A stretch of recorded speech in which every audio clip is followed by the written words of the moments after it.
Rabbil alamin wassalatu wassalamu ala asyrofil mursalin sayyidina Maulana Muhammadin wa ala alihi wa sahbihi ajmain. Amma ba'du. Semua anggota kedokteran dan semua perawat, semua yang berjasa di bidang kesehatan yang saya hormati, utamanya Dr. Sutrisno. Di sini ada Dr. Agung, Dr. Ahmad Snorongoni, ada Dr. Rini Jendika, ada Dr. Broto Waslito, dan semua di sini. Ada Dr. Rafiq, ada Dr. Askan, semua yang saya hormati. Sebagaimana mukaddimah tadi siapa? Dr. Hasil. Dr. Kasil. Ini Kasil sungguh ini. Juga Kasil Katur Kiai. Katanya dokter juga manusia, sudah tahu. Tapi begini. Ada 3 referensi dari kitab-kitab yang saya pelajari tentang ilmu kedokteran. Tapi saya tidak masuk terlalu jauh pada bidang yang tidak saya tekuni, tapi saya mau cerita dulu saking tawakalnya Nabi Musa. Nanti tak baca teksnya aslinya di kitab Ihya. Saking tawakalnya Nabi Musa ketika sakit itu tidak mau berobat. Dan bangsa Israel karena mulai dulu terpelajar sudah tahu sakit itu obatnya seperti ini. Mungkin bedanya dulu tidak perlu ke puskesmas, tidak perlu ke apotek, tidak perlu bayar, karena dulu zaman orang ikhlas. Jadi kalau mengobati ya tidak perlu bayar, yang jadi dokter juga tidak perlu merasa harus dibayar. Memang dulu era ikhlas. Sekarang kalau ikhlas jadi ribet. Akhirnya penyakit itu tidak sembuh-sembuh. Sampai lama nggak sembuh-sembuh. Dan ketika Nabi Musa menjustifikasi dirinya bahwa dia atas nama tawakal, oleh Allah ditegur, apakah kamu Musa ingin membatalkan, ingin mengcancel, ingin menggagalkan hikmah yang saya buat. Jadi intinya ada bahan tertentu yang dari awal didesain Allah untuk obat tertentu. Sehingga kalau kamu tidak percaya fungsi-fungsi itu sebagai obat, berarti Anda tidak percaya hikmah yang saya ciptakan. Singkat cerita, akhirnya Nabi Musa harus meminum obat itu dan menjadi sembuh. Sehingga itu dibabkan oleh Imam Ghazali bahwa at-tadawi la yunafi tawakkul, bahwa berobat itu tidak berlawanan dengan tawakal. Tapi ada cerita kedua juga di beberapa khazanah itu masih tentang Nabi Musa. Suatu saat beliau sakit gigi. Ya namanya orang sakit ingin berobat. Tanya sama Allah, dikasih resep, disuruh ngunyah rumput tertentu. Dan itu jauh sekali dari tempat Nabi Musa. Setelah beliau datang ke tempat itu dan mengunyah rumput itu sembuh. Suatu saat Nabi Musa itu sakit lagi. Nggak konsultasi lagi dengan Allah, tapi langsung ngunyah rumput itu, tapi tambah sakit. Akhirnya protes sama yang bikin resep, yaitu Allah. Dalam hal ini Allah, bukan dokter, langsung Allah. Ya Allah, ini sesuai resep jenengan, kenapa tambah sakit? Tapi kata Allah, dulu kamu percaya saya, sekarang percaya rumput. Ya sudah, minta obat sama rumput. Jadi akhirnya ya sudah seperti itu. Jadi ini pelajaran bagi kita bahwa obat ya tidak segala-galanya, bahwa tawakal juga jangan menjadikan kita tidak berobat. Itu khazanah yang saya baca dari kitab Al-Ihya dan beberapa kitab. Terus ketiga, kelirunya kita sebagai manusia itu biasanya fokus itu kalau di agama itu malah salah. Bukan salah fokusnya, tapi salah mengabaikannya. Misalnya begini, gara-gara ada COVID misalnya, semua orang tergerak untuk supaya COVID itu tidak menjalar, tidak banyak makan korban.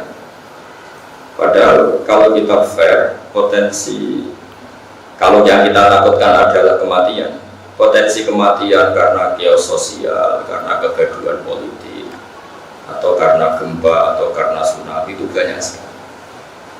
Sehingga barokahnya mengerti potensi-potensi itu semua, meskipun kita ngurus COVID juga harus ngurus kestabilan ekonomi politik. Karena kalau yang kita takutkan kematian, semua kesalahan manajemen dalam mengatur konflik, kesalahan nata alam ini juga bahaya. Sehingga dengan demikian kita akan stabil, jangan semua energi diarahkan ke sana. Ini takutnya ada gaya yang lebih dasar karena geososial, karena ekonomi atau karena politik. Di sini dibutuhkan kearifan untuk mengelola bangsa ini.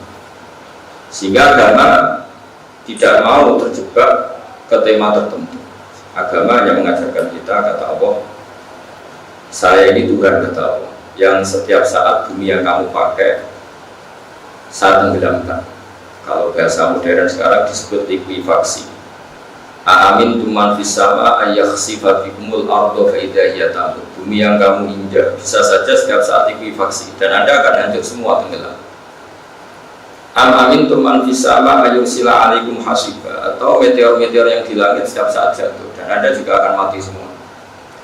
Atau sistem alam ini saya hancurkan dan Anda juga akan mati semua. Sehingga ketakutan ulama itu mungkin ini yang beda dengan ketakutan dokter. Kalau dokter rame-ramenya pandemi ya takutnya sama COVID. Kalau rame-ramenya chaos sosial, orang politik ya takutnya chaos sosial. Kalau orang ahli geologi mungkin lebih takut pergeseran bumi, nanti takut gempa, takut ini. Tapi apapun itu, ketakutan itu sah berdasar keilmuan. Memang semakin kita mengkaji satu disiplin keilmuan, kita akan tahu gaya-gaya alam atau gaya sosial atau gaya apa saja yang ada di sekeliling kita. Sehingga kenapa orang baca surat Tabarok menjadi spesial di situ diingatkan terus. Di antaranya yang diingatkan kul ara'aitum in asbaha ma'ukum kharam fama ya'tikum bima iman. Kamu sekarang butuh air. Misalnya kita sudah menemukan obat atau vaksin anti Covid, tapi Allah menghilangkan air yang kita butuhkan. Kita mau apa coba? Bisa saja air itu setiap saat ghaurun itu hilang di telan bumi. Fama ya'tikum bima iman. Lalu siapa bisa mendatangkan air itu? Belum lagi kita bicara oksigen. Jadi saya atau semua kiai, semua ulama yang mewakili agama, oke, kita sebagai manusia takut Covid, juga takut chaos sosial, juga takut apa saja. Tapi semoga ketakutan itu menjadikan kita kembali kepada Allah yang jiun, Allah yang tahu. Kita menjadi tahu bahwa kita lemah, kita tidak siapa-siapa. Jadi katanya Dr. Kasil kita memang ya manusia, Ustadz juga manusia, Kiai juga manusia. Cuma bedanya mungkin saya lebih siap karena saya menghitung nyawa itu hanya sehari. Jadi saya tuh merasa hidup saya itu hanya sehari-sehari. Jadi nggak lama-lama. Misalnya hari ini saya hidup, mungkin besok mati, besok hidup lagi, mungkin besok mati. Sehingga bayangkan hidup itu udah mulu-mulu ya. Memang aturannya gitu. Wa amali akhiratika karena kata mutuhutan. Kalau sudah beramal untuk akhirat, bayangkan Anda itu mati besok. Sehingga kata para ulama, kalau kamu sholat, seakan-akan itu sholat terakhir kamu. Kalau kamu sayang sama anak istri, juga seakan-akan itu sayang terakhir. Sehingga semuanya maksimal. Coba andaikan seseorang mau dihukum mati hari Senin, mungkin Ahad ini sangat maksimal dalam menyayang anak istrinya, dalam bersujud, dalam apa saja. Nah kita ini orang-orang yang membayangkan hidup itu panjang sekali, sehingga semuanya kita atur. Bahkan saat melawan penyakit pun kita lupa. Artinya kita lupa gini, kita melawan COVID itu bukan karena kita ingin menemukan obat dengan makna supaya sembuh, tapi kita memang benar-benar ingin hidup lama dengan bayangan yang mungkin negatif. Kalau hidup lama mungkin kita bisa punya rumah yang mewah, punya macam-macam. Ini yang tidak diinginkan Islam, al-hakumut takatsur. Jadi bayangkan hidup lama tapi dengan bayangan khayal.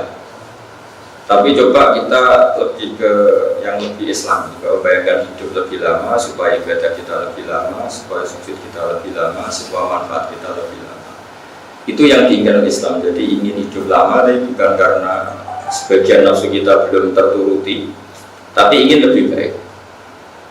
Jika Nabi dalam sebuah hadis mengatakan, silakan kamu berdoa panjang umur, fa innal mu'mina la yazidu umruhu illa khairan. Karena orang mukmin bertambah umur pasti tetap tambah baik. Nah, tambah baik ini disarai oleh beberapa ahli hadis bahwa andaikan ada dalam keadaan sakit terus pun, mungkin itu ya baik karena itu menjadi kafarah dosa kamu. Mungkin dalam pandangan keilmuan, barokahnya ada orang sakit terus terjadi penelitian ilmiah ini sakit apa diteliti, itu ya bikin banyak pekerjaan. Apalagi kalau ada penemu obatnya, terus dia dapat kumplot atau dapat penghormatan apa. Jadi semua yang diciptakan apa itu harus dilihat ada hikmah. Cuma pesan saya kepada semuanya bahwa fokus itu dalam hal ini itu ya baik, tapi coba dipertimbangkan. Sebetulnya untuk menjaga dari semua bahaya itu, kalau kita bicara misalnya tanyakan ahli geologi, mungkin mereka tahu ini gerakan tanah sudah begini, karena nanti yang ahli laut ingin tahu ini abrasi setiap menit terjadi begini setiap tahun. Mungkin yang ahli meteorologi begitu, ini alam sudah gini, mungkin yang ahli apa, dan semuanya yang di sekeliling kita ini, alam ini sebenarnya mengarah ke kehancuran, bukan menuju yang lebih baik.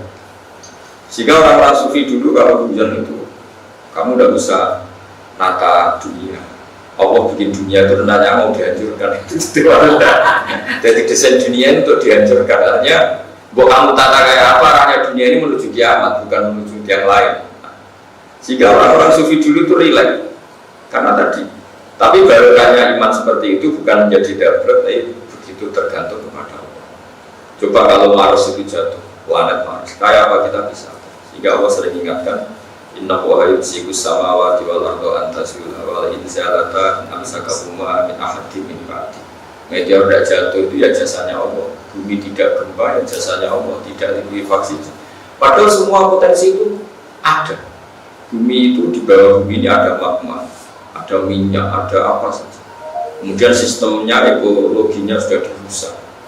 Jadi kalau kamu takut COVID karena itu menjadikan kematian masif, itu lebih cepat gempa, lebih cepat tsunami. Coba tsunami sekian detik sudah 100.000 orang kemarin yang di Aceh.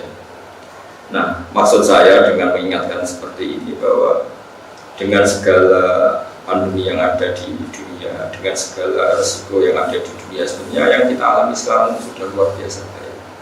Karena kalau Allah menghendaki, gampang saja menghancurkan alam ini. Termasuk tadi dimulai dari menghilangkan air. Kul ara'aytum min asfaha ma'akum khoron kama ya'tikum bima'an. Ini mungkin nasihat umum, tapi bagus untuk didengarkan supaya semua orang itu tidak ujub. Jangan karena kita tangani COVID terus kita ujub seakan-akan kita paling berjasa menjaga kehidupan. Nanti yang bagian tangani keamanan, kestabilan sosial seakan-akan kita paling berjasa. Apa artinya sosial stabil? Sistem sosial baik, politik baik, tapi orang berpenyakitan juga mati. Dan juga sebaliknya, apa artinya badan sehat, tapi keadaan politik tidak baik, juga orang mati mungkin karena saling membunuh dan macam-macam. Apa artinya kesehatan baik, politik baik, tapi tauhid kita salah, sholat kita salah, terus kita berakhir masuk neraka. Terus kerennya apa? Makanya saya pernah ada seorang dokter bilang, Gus, tak kasih dokter honoris causa. Guyon saya itu hanya satu. Saya tuh takut masuk neraka, masa dokter masuk neraka kan gak keren kan.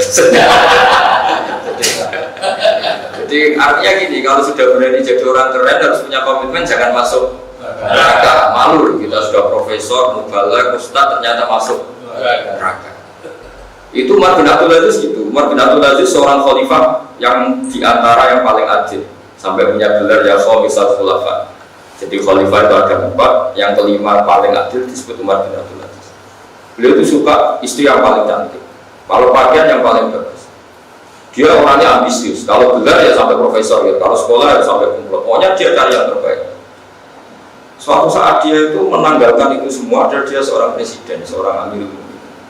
Ditanya, mana mental kamu yang dulu ambisius, yang terus sekarang perfeksionis, ya, dia semuanya harus suka sempurna. Tapi setelah dia jadi khalifah, jadi presiden itu pakai pakaian yang lusuh, tiap malam bersujud, tiap pagi kantor nyari siapa orang miskin yang butuh bantuan, dan dia jadi orang yang sangat soleh. Ketika ditanya, kenapa Anda sekarang jadi begini? Jawabannya, innali nafsan tawwabah. Saya ini punya jiwa yang nggak bisa dikendalikan. Kalau sudah punya keinginan harus disampaikan. Maka sebagaimana saya sukses jadi dokter, jadi profesor, jadi pejabat, sama harus sukses jadi masuk surga. Karena saya orang paling malu kalau gagal. Jadi kalau Anda sudah berani jadi dokter atau jadi kiai atau jadi mubalagh, harus berani juga menjadi ahli surga. Dengan kengototan yang sama saat kita ingin jadi dokter, jadi spesialis, jadi apa. Jadi dalam ilmu tasawuf disebut nafsuka mati ya tukafar fubiyah. Mental yang ada di diri kamu itu kendaraan kamu untuk menuju apa. Enggak apa-apa kamu ambisius, tapi juga harus ambisius untuk masuk surga. Jangan ambisius ingin jadi dokter, jadi profesor, jadi ketok, tapi ketika ibadah lembek sebenarnya. Siapa apa kamu punya mental tawadhu, saya punya jiwa yang skeptis, ragu. Tapi jadikan keraguan Anda setiap ingin melakukan sesuatu jadi ragu melakukan maksiat, ragu melakukan korupsi. Jadi intinya kata orang-orang tasawuf, nafsuka mati ya tukafar. Jiwa kamu itu, ya kendaraan kamu menuju Allah, maka kelolalah yang baik. Jika pahala tertinggi dalam Islam adalah menyelamatkan nyawa, maka selamatkan nyawa orang-orang yang kena COVID dengan niat bahwa menyelamatkan nyawa itu pahala paling besar. Nanti yang bagian Polhukam atau bagian kepolisian atau bagian apa bahwa Indonesia tidak boleh kios karena dengan demikian tidak ada pembunuhan, tidak ada konflik sosial. Usahakan itu sebagai ibadah kamu untuk menjaga tidak terjadi sabtu jima, tidak terjadi pertumpahan. Begitu seterusnya. Kita punya uang, ada orang miskin, kita kasih makan dengan niat kalau tidak makan dia mati. Berarti kita berkontribusi supaya orang itu tidak mati. Sama, itu ibadahnya juga menjaga nyawa. Itu yang dikatakan Allah. Bila jika katabna ala bani Israila nabu mengqatala nafsan bi ghairi nafsin faka'annama qatala nasa jami'a wa man ahyaha faka'annama ahyan nasa jami'a. Siapa yang berkontribusi menyelamatkan nyawa satu, maka sama juga menyelamatkan nyawa seluruh dunia. Karena orang yang kamu rawat, yang para dokter rawat, dia mungkin kepala keluarga yang kalau sembuh akan menghidupi satu keluarga. Atau dia anak kecil yang jadi semangat keluarga itu kalau dia hidup satu keluarga punya semangat. Kenapa butuh kiai? Padahal kiai itu tidak nangani medis karena dia ini yang menjaga ritme tauhid, ritme bahwa irama kita hubungan dengan Allah jangan sampai ketika diuji terus muamalahnya dengan Allah dulu, ketika diuji hubungannya dengan Allah dulu. Karena kita harus tetap menjaga tauhid bahwa kita dari tidak ada kemudian ada. Dan arahnya pasti menuju tidak ada lagi. Lalu dengan kondisi kita hanya musakhkhar, kita ada ya karena kehendak kita sakit ya ada kehendak kita mati ya kehendak kita. Jadi kita tahu bahwa hidup ini masya Allah karena malamnya salam hidup itu terserah Allah bukan terserah kita. Barokahnya ngerti itu kemudian kita tawakal, kita sungkem ning pangeran, kita sujud, kita baik. Jadi apapun itu saya mohon semohon-mohonnya bahwa jadikan apa yang Anda tekuni, misalnya profesi, jadi dokter, menyelamatkan nyawa manusia itu ibadah. Sehingga di sini disebutkan harus dikawal oleh hukum fikih, ada kisos supaya orang tidak mudah bunuh karena hukumannya berat. Orang yang mampu harus memberi makan yang miskin juga demi menjaganya. Kestabilan harus kita jaga supaya orang bisa bekerja, bisa makan dan seterusnya. Terus ahli medis, ahli gizi membuat list ini makanan yang manfaat, ini yang makanan yang madharat juga demi menjaga nyawa manusia. Dan begitu seterusnya. Sehingga barokahnya ngaji seperti ini kita akan tambah dekat pada Allah Subhanahu wa Ta'ala. Ini saya baca teks supaya jadi inspirasi untuk semua yang nangani COVID atau nangani penyakit lain atau nangani problem sosial yang lain. Karena sama. Kita ingin menyembuhkan orang sakit juga demi menjaga sama, kita ingin menjaga stabilitas Indonesia juga supaya tidak ada chaos, tidak ada prahara yang menghilangkan nyawa. Di sini di kitab saya di halaman 380 juz 4 kitab Ihya Ulumuddin. Nah, di sini diantaranya dijelaskan wada tarabatul ulama. Di sini disebut anna Musa alaihissalam i'talla fi illatin fadakhala ali banu Israila fa'arafu illatahu wa faqalu lahu law tadawaita bikada la barita. Jadi ketika Nabi Musa sakit dijenguk komunitas Bani Israel, mulai dulu orang Israel memang sudah maju. Mereka bilang law tadawaita bikada la barita, engkau berobat dengan obat ini pasti engkau akan sembuh. Faqala la atadawa hatta yu'afiyani wa min ghairi dawain. Saya tidak akan berobat sehingga Allah menyembuhkan saya tanpa harus berobat karena Allah ala kulli syai'in qadir, Allah mampu melakukan apa saja. Faqalat illahu. Kemudian penyakit itu tambah menjalar, tambah sakit. Orang-orang Israel datang lagi. Faqalu lahu inna dawa hadhillah ma'rufun mujarrad. Jadi mulai dulu yang namanya obat itu syaratnya harus dua, ma'ruf dan mujarrad. Penyakit Anda ini bisa diobati dengan obat yang sudah dikenal di kalangan medis, mujarrad dan sudah diuji coba. Jadi mulai dulu aturan obat memang harus sudah uji coba mujarrad. Makanya di kalangan kiai itu yang rodo-rodo dukun itu kitab namanya mujarrad obat. Itu buat dunia kayak terkenal sekali kita mujarab memang syaratnya apa? Berubah itu harus dalam terbukti. Wa inna nataja wa bihi fanabro. Kita sudah sering menggunakan itu dan kita sembuh. Makanya sekarang ada uji coba, uji klinis. Terus ada relawan yang diuji coba karena memang ukurannya harus mujarab. Wa inna nataja wa bihi fanabro. Fakola kata Nabi Musa, la atadawa, saya akan berubah. Terus di sini dijelaskan fa'auhawa ta'ala ilaihi karena Nabi Musa seorang nabi diberi wahyu. Wa izzati wa jalali la abratuka hatta tatadawa bima dzakaruhu laka. Jadi ini nabi juga harus kadang medis. Kata Allah, demi keagunganku kamu tidak akan sembuh sehingga kamu mengkonsumsi obat yang diresepkan para dokter itu. Jadi kadang-kadang ya juga harus duduk sama dokter. Jadi ya kali ini saja jangan sering-sering.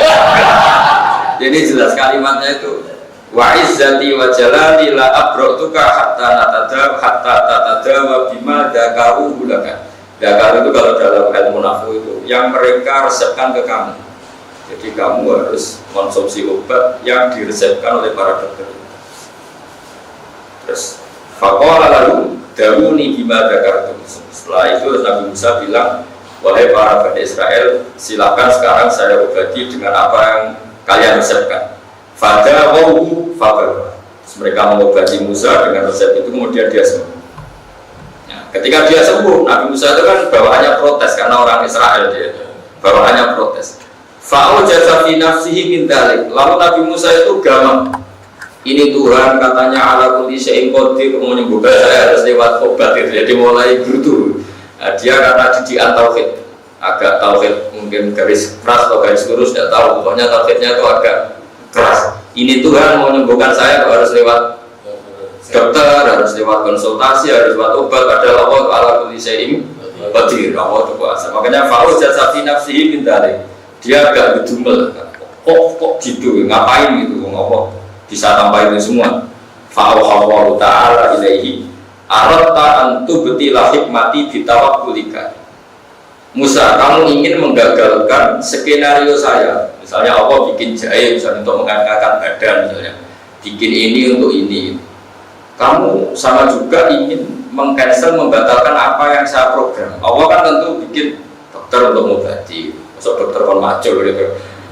Ya kan semua itu diatur sedemikian rupa. Ya di mana-mana kan fungsi apa makanan atau fungsi apa kan sesuai fungsi yang diinginkan Allah. Nah, kalau kamu anti berobat berarti anti hikmah atau anti fungsi, menggagalkan hikmah yang sudah saya rencanakan. Akhirnya Nabi Musa intinya tawakal itu bukan harus berhadapan-hadapan dengan medis juga tidak harus menghilangkan tawakal. Karena ketika kita berobat sebetulnya hanya kita pakai sesuatu yang oleh Allah memang didesain untuk penyembuhan. Jadi makanya terus Nabi Musa dijawab oleh Allah, aratta antu betilah hikmati bitawakkul. Kamu jangan mentang-mentang Nabi kemudian Anda hanya tawakal, kemudian Anda membatalkan atau tidak percaya terhadap hikmah yang saya ciptakan pada sesuatu. Jadi intinya dari referensi-referensi ini kelihatan sekali bahwa berikhtiar itu tidak mengganggu tawakal juga tidak boleh sampai mengganggu ikhtiar. Nah, kemudian yang terakhir yang empat saya pesan ke semua tim medis, tetap sisi kelemahan manusia itu kita jaga. Tapi ya tidak harus medis kiai karena Allah itu paling tersinggung ketika seseorang itu merasa kumur. Karena tadi sudah saya katakan apa artinya kesehatan kita terjaga, tapi secara politik kita ada stabil. Akhirnya ada satu dima, saling tikam, saling kios sosial. Begitu juga apa artinya politik stabil, semuanya stabil, tapi orang minum minuman yang memabukkan, akhirnya di luar sadar merkosa, di luar sadar membunuh, di luar sadar bahwa kecelakaan di mana-mana karena nyetir dalam keadaan mabuk. Apa saja yang menjadikan penjagaan nyawa manusia. Jadi di antara akidah Ahlussunnah itu hifdzun nafsi, bahwa jiwa manusia harus dijaga sedemikian rupa. Sampai narkoba diharamkan karena potensinya juga pembunuhan. Orang tidak niat bunuh gara-gara kena pengaruh narkoba, gara-gara kena pengaruh narkoba nyupirnya ngawur, nabrak orang lain. Dan begitu seterusnya. Begitu juga orang terlalu mabuk cinta atau mabuk harta, itu juga orang-orang yang akhirnya menghalalkan segala cara. Gara-gara itu korbannya jadi dendam, jadi biaya sosial. Apapun itu dari segi sosial manusia, belum sistem alam. Gara-gara kita perlu serampangan ekosistem rusak alam ini bisa menjadi hancur. Makanya Allah sering ingatkan, amin tuman fisama ayakhsifa bihumul ardo faidahiyat amur, bahwa bumi yang kita injak, yang kita pakai ini punya bumi yang sangat rentan karena di bawah ini ada magma, ada minyak, ada macam-macam. Yang potensinya itu hancur bukan abadi. Jadi semua desain bumi ini potensinya malah hancur bukan abadi. Sama potensinya alam langit itu jatuh bukan diam di sana. Sehingga kita selamat sampai sekarang itu piro-piro, Jawa itu piro-piro. Sehingga Allah selalu mengingatkan kamu harus bersyukur sama saya. Kalau saya sudah ingin menghancurkan, kata Allah, kalau kamu pasti hancur semua karena dijatuhkan satu meteor saja bisa jadi praharan. Laut ditumpah Jawa jadi abrasi atau jadi tsunami sudah jadi praharan. Jadi saya mohon meskipun yang kita ada di sekarang COVID, sebetulnya bahaya mengancam manusia itu apa saja. Ini yang selalu diingatkan Allah di ayat Qul wal qadiru ala ayyab'atsa 'alaikum adzaban min fawqikum aw min tahti arjulikum aw yalbisakum syi'a wa yudhiqa ba'dakum ba'sa. Katakan Allah adalah zat yang mampu dan setiap saat bisa menurunkan azab baik dari langit, misalnya meteor jatuh atau Mars jatuh, atau dari bumi, misalnya terjadi likuifaksi. Allah bisa fungsian atau Allah menciptakan kalian itu sistem sosialnya buruk sekali sehingga kalian saling bunuh. Kita alhamdulillah tidak mengalami yang baik di Syria, di Irak, di mana. Itu meskipun orangnya nyun sewu nggak kena COVID semua, tapi dengan sistem sosial kayak gitu korbannya juga. Makanya kita harus bersyukur bahwa monggo yang lembaga medis yang menangani tadi COVID, yang Pak Polisi, yang kepolisian menangani kestabilan, yang Pak Tentara juga sesuai fungsi masing-masing, Kiai juga sesuai masing-masing, yang nanti mujarobat di monggo dipraktekkan mujarobatnya, nggak apa-apa, tapi semua ini untuk menjaga hablim minallah wa hablim. Saya kira demikian, semoga ini bermanfaat. Nanti juga para pak dokter ini belajar nanti yang di via ini supaya lebih pede bahwa mengobati pasien itu bagian dari syariat Islam. Ketika Nabi Musa menentang pengobatan berdasar tawakal, malah ditegur Allah, arota antu betila hikmati bitawakul.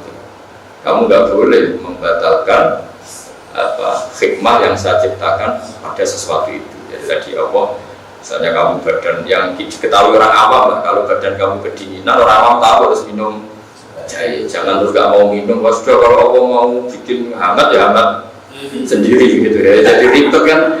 Terus kata awal terus bikin jahe gunanya lebar gitu. Jadi saya kira demikian. Assalamualaikum.